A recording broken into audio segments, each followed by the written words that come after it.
Rehearsal, a run-through of a chaconne by Henry Purcell, the final polishing up for tonight's concert.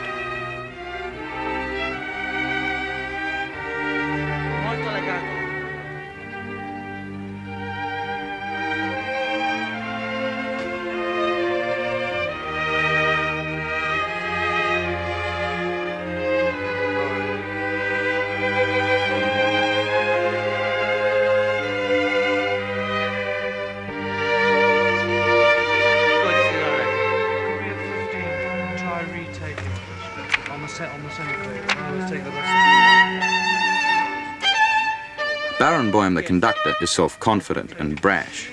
His impatience can be irritating, especially to the orchestra. But there's never any argument. After all, he's Barenboim, and he knows how the music should go. But why this change from performing to conducting?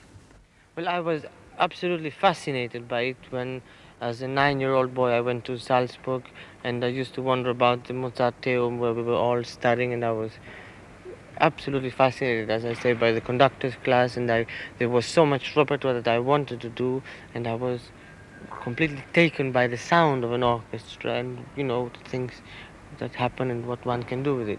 Well, when did you actually start conducting? I started conducting when I was 10 studying, and I conducted a few concerts when I was 12, 13, 14, and then I left it because I couldn't really develop both careers and grow up as well, you know, all at once, and I thought it would be much more sensible to get a good, decent, healthy piano repertoire, which will in any case help me to conducting later on.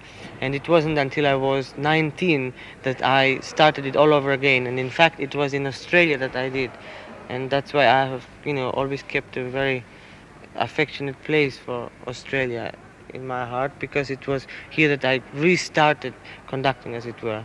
Why do you want to make music?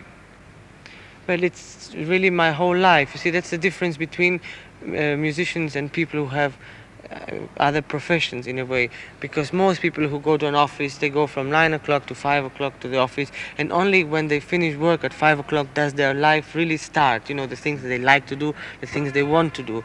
Whereas we are very fortunate in that we are doing what we like to do and what we want to do in our life while we work. Do you think that if, instead of having a musical family, say you'd had a family of footballers, you would have become a great footballer? I don't know. It's very, very difficult to say. See, it's because it's very difficult to pinpoint and say this is what makes a musician, you know. Is it the environment? Is it talent? Is it the way the talent is nourished? It's all a combination of these things. And that's why there's so many young people who as children have very much talent and are very promising, and somehow the talent never fulfills itself, because talent alone isn't enough. You've got to have a proper environment. You've got to realize that you have to develop not only as a musician but as a person, as a human being, because what you do on the piano or conducting or playing whatever you play is only a mirror of your own life, of what you are, and unless you have something to give yourself as a human being, your music won't show it.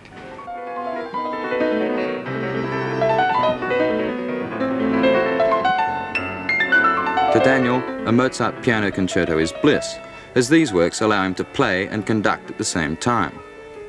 Perhaps this fondness is understandable.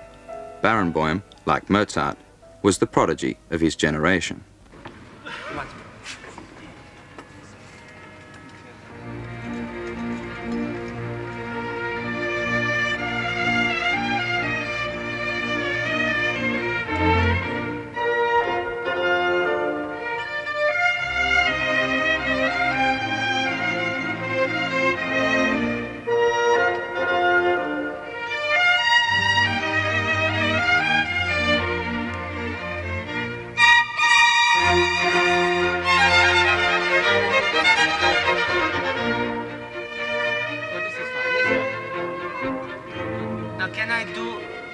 Can I do that last movement?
that enough for balance?